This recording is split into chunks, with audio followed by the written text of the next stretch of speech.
बिस्मिल्लाहिर्रहमानिर्रहीम। Dear students, अस्सलाम वालेकुम। कल आपने बाब नंबर 2 के एक्सरसाइज का क्वेश्चन नंबर 1 और 2 किया था। आज हम बाब नंबर 2 की एक्सरसाइज का क्वेश्चन नंबर 3 करेंगे, लेकिन उससे पहले आइए ज़रा अज़ाए हिस्स के बारे में मुख्तसर सा जायज़ा ले लेते हैं। ये पूरा चैप्टर आप पहले भी पढ़ चुके हैं, वीडियो के ज़रिए आप इसको लेक्चर को देख चुके हैं। सिर्फ आज हम मुख्तसर सा रिव्यू इसका साथ साथ लेते जाएंगे। ज़ुबान जो है वो किसी चीज़ का जायका चखने के लिए हिस्सी ऑर्गन है या हिस्सी उज़्व है। जिल्द जो हमारे पूरे जिस्म पर मौजूद है, छू कर हम किसी भी चीज़ के टेम्परेचर या उसकी हमवार सतह के बारे में या रफ़ सतह के बारे में मालूमात हासिल करते हैं। कानों के ज़रिए हम सुनते हैं और आँखों के ज़रिए हम देखते हैं। यानी हमारे पास 5 अज़ाए हिस्स हैं: आँख, नाक, कान, ज़ुबान और जिल्द। इन 5 अज़ाए हिस्स के ज़रिए हम अपने माहौल से मुतल्लिक मालूमात हासिल करते हैं। बुक के पेज नंबर 23 पे देखें। सवाल नंबर 3 को डिस्कस करने से पहले आप ये एक स्टेटमेंट मैंने लिखवाई थी MCQs के लिए, आप चेक कर लें कि आपने अपनी बुक में ऐड की हैं। स्टेटमेंट नंबर 7 मैंने ऐड करवाई थी, जिस्म का तवाज़ुन बरकरार रखने में मदद देता है। ऑप्शंस थे बैरूनी कान, अंदरूनी कान, वस्ती कान या एयर ड्रम। तो इसका राइट ऑप्शन था अंदरूनी कान। अंदरूनी कान जिस्म का तवाज़ुन बरकरार रखने में मदद देता है। आइए अब आते हैं सवाल नंबर 3 की जानिब। सवाल नंबर 3 में पहला हिस्सा है इंसानी आँख की साख्त बयान करें। इसका जवाब आपको मिलेगा पेज नंबर 17 और 18 पर। पेज नंबर 17 पे देखें, ये सवाल स्टार्ट होता है, इंसानी आँख एक आई बॉल से स्टार्ट होता है। सवाल नंबर 3 का पार्ट 1। जो हिस्से अंडरलाइन हैं आप इन हिस्सों को अंडरलाइन करें। ये हिस्से आपने याद करने हैं और यहाँ पे भवें को काट कर पलकें आपने लिखनी है। पेज नंबर 18 पे भी देखें, ये कॉर्निया वाला हिस्सा है, आइरिस है, लेंस है, रेटिना है, ऑप्टिक नर्व है। जो जो हिस्से अंडरलाइन हुए हैं आपने अच्छी तरह से अंडरलाइन करने हैं ताकि आपको याद करने में आसानी हो, दिमाग तक पहुंचते हैं। यहाँ तक आपके क्वेश्चन नंबर 3 का पार्ट 1 है। इसकी रीडिंग आपने खुद करनी है। मैं सिर्फ आपको डायग्राम के ज़रिए इसको मुख्तसर सा बता देती हूँ। डायग्राम को लिए, इस डायग्राम में इंसानी आँख की साख बयान की गई है। आप देखते हैं कि इंसानी आँख एक आई बॉल पर मुश्तमिल होती है। इस आई बॉल को ढांपने के लिए अल्लाह ताला ने हमें 2 पपोटे दिए हैं जिनको हम आईलिड्स कहते हैं।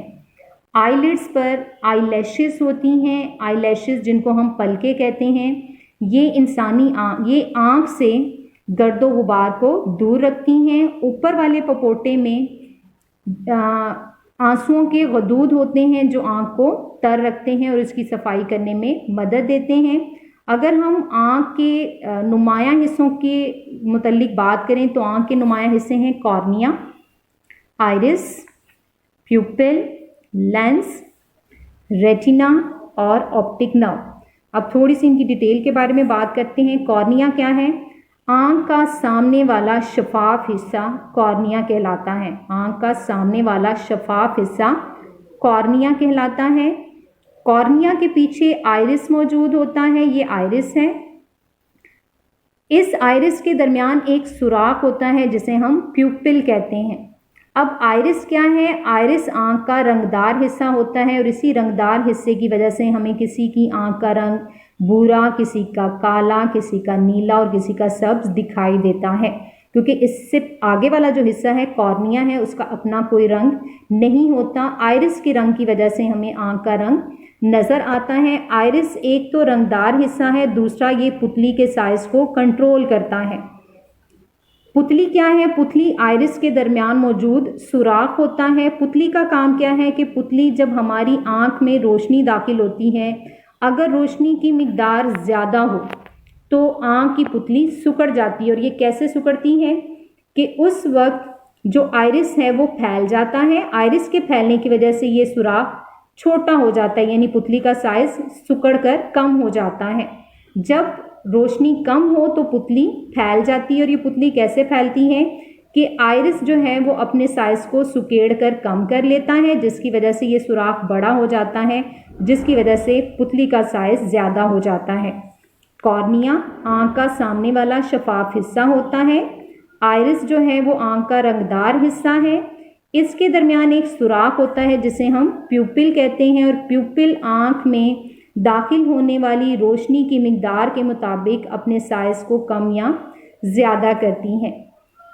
अब इस प्यूपिल के पीछे एक लचकदार लेंस होता है। ये लेंस आँख में रोशनी को फोकस करता है। ये आपको लेंस नज़र आ रहा है, ये इंसान की आँख में मौजूद लेंस है।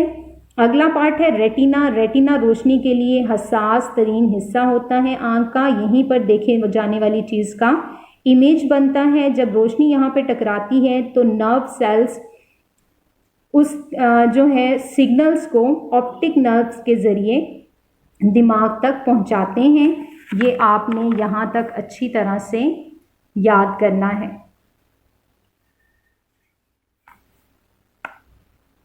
उसके बाद आए क्वेश्चन नंबर 2 की तरफ। क्वेश्चन नंबर 2 है अंदरूनी आँख की साख्त और फेल बयान करें। ये पेज नंबर 19 पर मौजूद है इसका जवाब। ये आप निशान लगाएं, ये सवाल छोटा सा ही है। अंदरूनी कान, ये शुरू होता है कान का आखिरी हिस्सा से लेकर सिग्नल्स भेजता है। ये भी आपने खुद अंडरलाइन करके रीडिंग करनी है। मैं आपको जस्ट डायग्राम के ज़रिए बताऊंगी। डायग्राम में आप देख रहे हैं कि कान के तीनों हिस्से बयान किए गए हैं। जो भूरा सा हिस्सा आपको नज़र आ रहा है वो कान का बैरूनी हिस्सा है, जो कान के पिन्ना और एयर कैनाल पर मुश्तमिल है। उसके बाद ये जो नीला हिस्सा है ये कान का वस्ती हिस्सा है, जिसमें एयर ड्रम है। एयर ड्रम के ज़रिए वस्ती कान और बैरूनी कान आपस में जुड़ा होता है। एयर ड्रम जो है इसके साथ 3 हड्डियां मुंसलिक होती हैं स्टेप बाय स्टेप, जिनमें हैमर है, एनविल है और स्टिरप है। ये हमारे वस्ती कान के हिस्से हैं। नेक्स्ट वन जो आपको ग्रीनिश सा एरिया नज़र आ रहा है ये हमारा अंदरूनी कान है, जिसके अंदर ये सेमी सर्कुलर कैनाल है और उसके साथ आगे एक बलदार साख्त है जिसको हम कॉक्लिया कहते हैं। बलदार मतलब क्वाइल्ड लाइट, बल खाई हुई। तो ये बलदार जो हिस्सा है कान का ये कॉक्लिया कहलाता है और यही समात का असल उज़्व है। ये एक नर्व, ऑडिटरी नर्व के ज़रिए सिग्नल्स को दिमाग तक पहुंचाता है और हम आवाज़ सुनते हैं। ये आपने कान का अंदरूनी हिस्सा याद करना है। अच्छी तरह से आप देख लीजिए, मैंने आपको ब्रीफ कर दिया है। यहाँ पे पूरी डायग्राम बनी है, लेकिन मैंने आपको जो ज़्यादा डिस्कस किया है वो कान का अंदरूनी हिस्सा है। आपने इसी हिस्से के बारे में लिखना है।